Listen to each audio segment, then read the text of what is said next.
Hello. Right, got a little bit of time.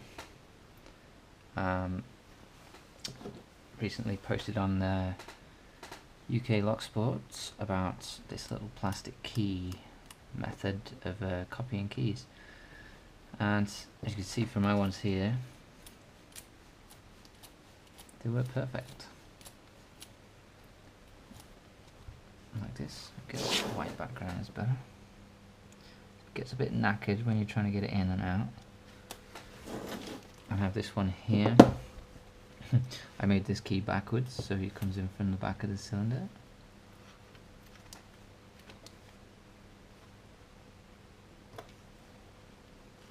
Oh, it's a bit stiff. That's what she said. I had real problems getting that one in, so I'm not going to bother putting that back in. Anyway, so basically, oh, there's another one. That one goes in from the front. Let's see how hard it is to get them in. As he says it, it goes in perfectly. And I'm just going to use a key to turn it from the back. You can see, back and two, both ways, no problems. Right, so I'm going to make one for this one, I think. Wow, look at that, I just broke that. Let's get that out of there before it snaps.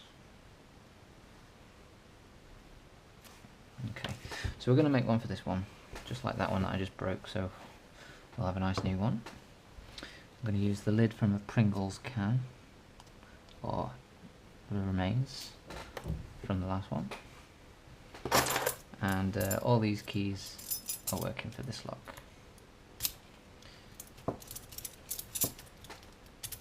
This was a test lock-in work to make sure that the machines are all lined up properly. Now the best way to do this is with a brass key, because the method we use is to get soot on the key with a lighter, and for some reason the brass ones, they just get sooted up much better and easier than on the steel keys. It does work. This one was the first ever one that I did, and I did it on a steel key and it works perfectly. But it just makes life a bit easier if you're using a brass key. So we're going to choose one of these. Got to be careful with this. Quite easy, as I've found, not to burn your fingers. So this one looks okay. And we're just going to start toasting her up.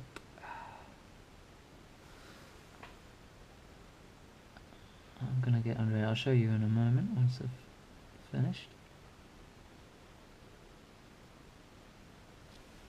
Okay, look at that. Beautiful. Now it is very hot, so like I said, be careful. We'll blow on that a bit. Okay. So now we've got that, you're going to need some tape. Now, Scotch tape works better because it's slightly opaque and it's like a white tape, so you can see through it and it just comes out a bit clearer. But normal tape works fine too. So place that up on the bow of the key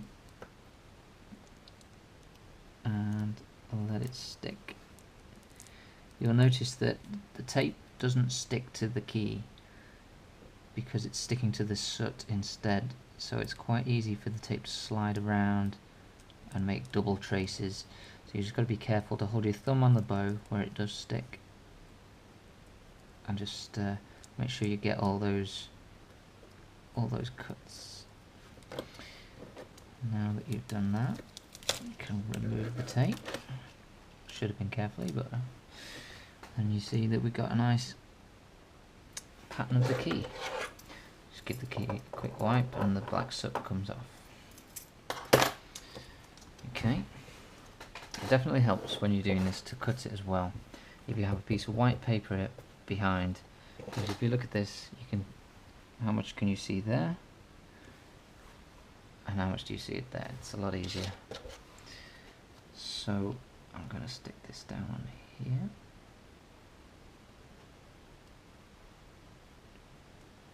Like so.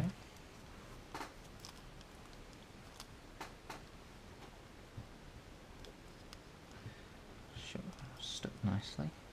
Not going to come off or move.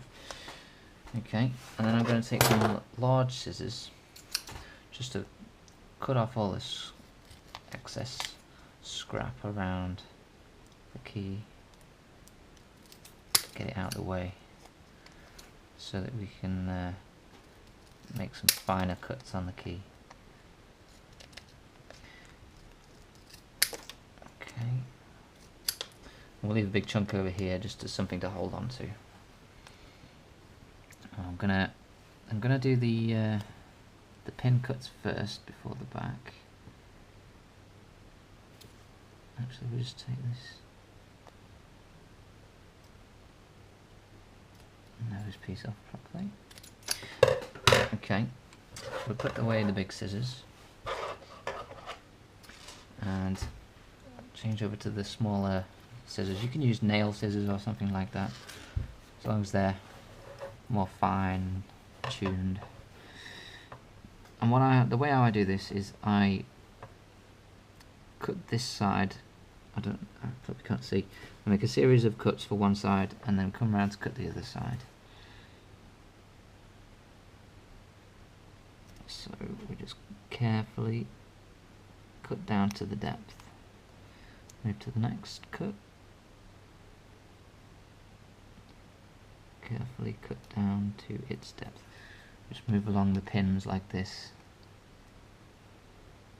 cutting along the same angle, just up to the depth. Go again, just up to the depth. Last one.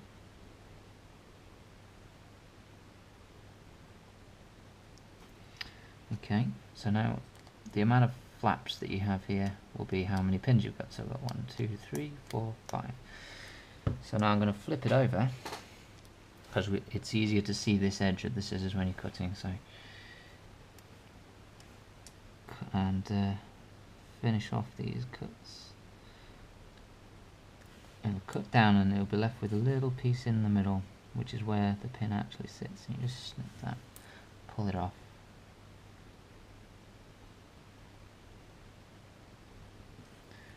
That off. It is quite a fiddly job, but you know you get better at it as you go.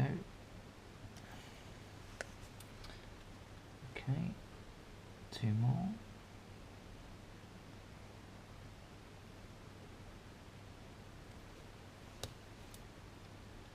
Last one.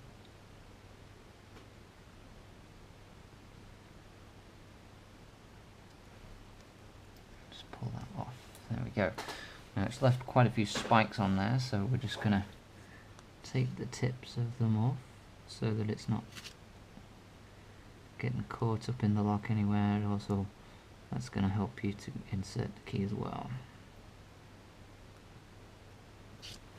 Okay. And now we're going to cut. This part's quite important, that we get a straight cut across the top of the key. If you don't have the straight cut, obviously the pins are not going to align. They can't rely on the shape of the key to sit the key in the lock in the right place, as it just bends around the warding. So you need to get this top edge precise. Just trim that off. There we go. I'm just going to trim to the shoulder here so that the key knows where to stop in the lock.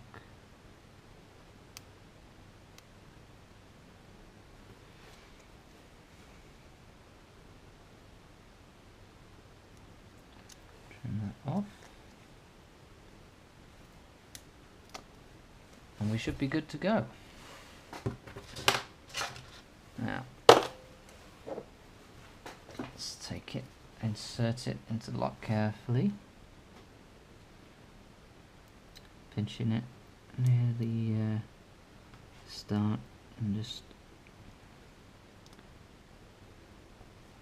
feed it in, bit pin by pin, just push it in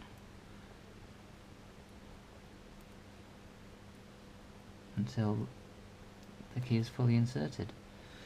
This is the part where it makes me look stupid now, isn't it? So turn the key, and it hasn't worked. Ah, there she goes. Just the shoulder maybe wasn't quite aligned. And that's it. This one seems to not want to turn the other way. Can we go the other way? No, just one way for some reason. Well, my other ones seem to go both ways. I don't know why that's happened.